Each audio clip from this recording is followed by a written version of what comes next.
if we don't understand what's going on inside of us, then we will never be able to set healthy boundaries.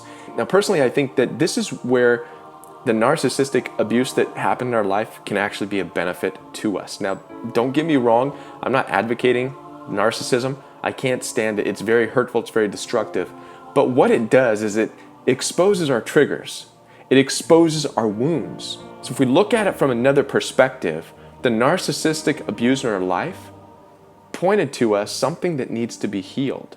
All they really did was hit a nerve in us.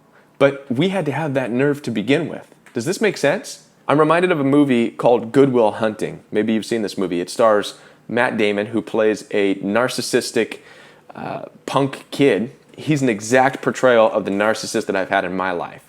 People who are highly intelligent and wrap themselves in this badass attitude.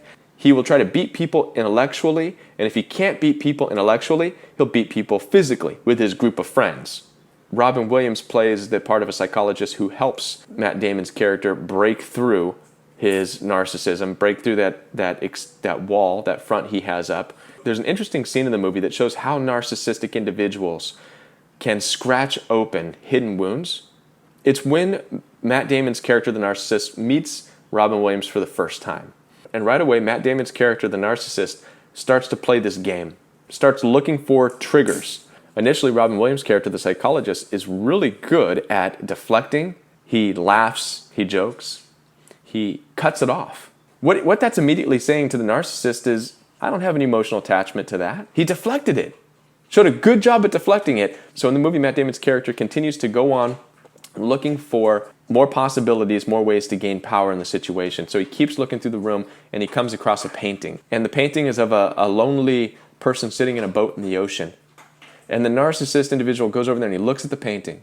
And then he just starts talking about the painting. He ends up using his perception of the painting to talk about loneliness, the counselor's loneliness, and then ends up talking about the loneliness being caused by a loved one. And then he specifically talks about the counselor's wife. What the narcissist didn't know is that the counselor's wife had died, and the counselor had not yet dealt with that. They both helped each other in a way discover their undealt with issues and wounds in life so they can move on and go find a happier, better life. All right? That's the way the movie goes. I highly recommend it. It's a great movie. But that being said, this is not a movie that we're living in. This is reality. Okay? So in reality, you and I are not psychologists. We're not playing the role of Robin Williams, and it's not our responsibility, nor can we break through somebody who is a severe narcissist. It's not going to happen. All right? It's dangerous and it's a disaster. Don't even try it. But if you're watching this video and you are a psychologist, then good for you. Bless you. You're way ahead of us pissants trying to figure out all this bullshit. All right? But most of us don't have that experience, and so what we need to do instead is look at ourselves, look at our issues, find out why we're triggered, right? We can't set boundaries around ourselves if we don't even know what our triggers are.